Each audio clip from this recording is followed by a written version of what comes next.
Y a-t-il un épuisement de la ressource en eau? À l'heure où nous parlons, 2 milliards d'êtres humains ne dépendent plus que des eaux souterraines, parce qu'il n'y a plus de phénomène d'évaporation, d'averses et de pluie de proximité sur leur territoire de vie. Un certain nombre d'études laissent penser que d'ici à 2025, 5 milliards d'individus vont manquer d'eau. Quand je commençais la phrase précédente, un enfant venait de mourir sur Terre. Et à la fin de ma prochaine phrase, un autre enfant va mourir. Toutes les 20 secondes, il meurt. Un enfant du fait d'un manque d'eau ou d'une mauvaise qualité de l'eau à sa disposition. Déjà, nous voyons des niveaux de nappes se réduire en Amérique de l'Ouest, en Chine, en Russie, en Inde.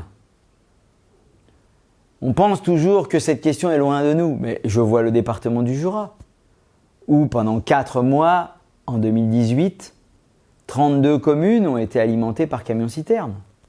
Je vois les étiages de la rivière d'Ain, de plus en plus bas d'année en année, du fait du manque de précipitations et d'évaporation dans la région.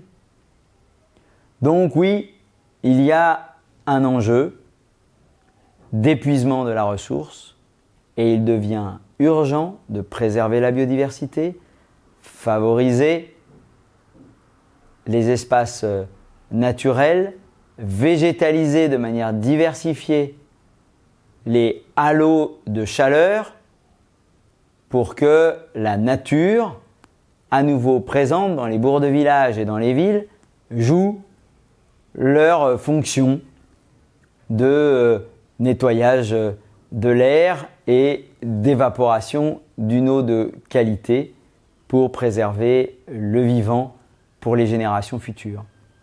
Il y a donc là à être extrêmement volontariste et planificateur d'objectifs de diminution de la chaleur et de diminution de l'activité humaine qui prend plus à la planète et au cycle de l'eau qu'il ne peut reconstituer.